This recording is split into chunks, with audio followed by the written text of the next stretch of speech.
Bonjour à tous! Alors, dans cette petite vidéo, on va faire une révision de la géographie que nous avons vue en classe la semaine passée et à partir du même document que tu peux étudier sur le site de classe.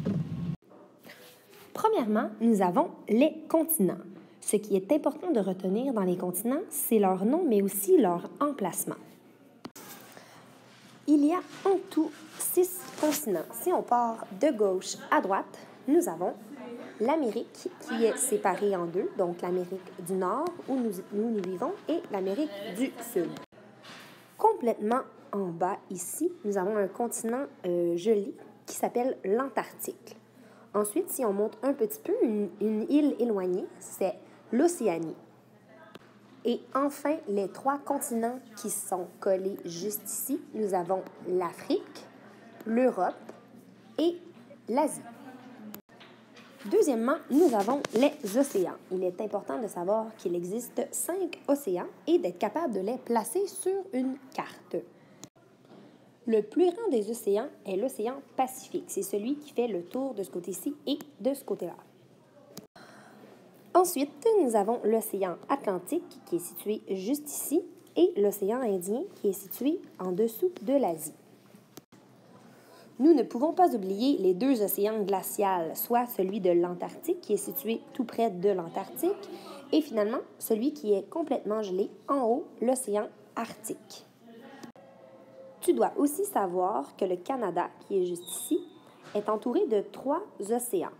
Donc, nous avons Atlantique, Pacifique et l'Arctique. Troisièmement, si je te donne une carte du monde, tu dois être en mesure d'aller trouver le Canada et le Québec. Ici, je les ai mis sur la carte en rouge pour le Canada et en bleu pour le Québec. Dernièrement, tu dois savoir que le Canada est divisé en 3 territoires, qui sont ceux qui sont en haut, et 10 provinces. Tu dois être en mesure de trouver leurs noms, mais aussi de les placer sur une carte du Canada. Donc, nous avons le Yukon, le territoire du Nord-Ouest et le Nunavut pour ce qui est des territoires. Ensuite, si tu te souviens bien, on avait trouvé un petit truc en classe pour placer les provinces en ordre. Donc, on pourrait dire que le petit truc est Casmo. Et ainsi, il est plus facile de comprendre que la première province qui se trouve juste ici est la Colombie-Britannique.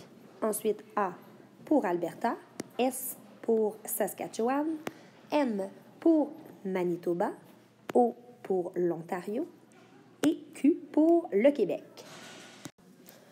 Le Québec est évidemment la province dans laquelle nous vivons. Donc, c'est celle qui est située en vert juste ici.